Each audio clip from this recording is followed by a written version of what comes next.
السلام عليكم. لو كانت الدنيا سهلة لما كان الصبر من أحد أبواب الجنة. قيل لأحد الصالحين: ما هو الصبر الجميل؟ قال: أن تبتلى وقلبك يقول الحمد لله، فقط أعمل وتوكل على الله. ابتسم من رغم قساوة الحياة، ترى الله بيعوضك خير. احمد ربك ان الحين ما في حرب ولا شيء، بعضهم مصابين، بس قل الحمد لله. ابتسم، خل حياتك حلوة. بعض الناس إذا سوى سيئة يحسب خلاص نهاية الدنيا، وإن الله تعالى خلاص ما راح يغفر له هذه السيئة. قال تعالى: إن الحسنات يذهبن السيئات. الله كريم وغفور رحيم. خلك بصمة حلوة وأثر طيب بين الناس قبل لا تموت. تتوقف أنفاسك بس ما تتوقف. أنا دايما أطرح على نفسي هذا السؤال: هل إذا أنا صرت حزين راح تنحل المشكلة بسهولة؟ طبعا لا، ما راح تنحل. ربك موجود، رزقك مكتوب، عمرك محدود. ليش تحزن؟ اضحك. اللي حولي واللي حولك مجتمع ومجتمع، ما راح يتغيرون إلا إذا غيرنا نفسنا بالأول. طبعا نتغير للأحسن. إن الله لا يغير ما بقوم حتى يغيروا ما بأنفسهم. قال تعالى: اسجد واقترب. وقال أيضا: ونحن أقرب إليه من حبل الوريد. تخيل من كثر ما ربي قريب منا نقدر نتقرب له أكثر.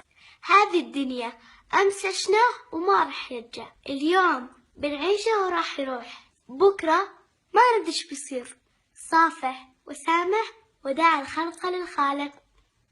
بين كل خير وخير مسافة مرهقة تسمى الابتلاء، لكنها مليئة بالأجر لمن صبر واحتسب. فاللهم لك الحمد والشكر على كل حال. خذ نفس عميق.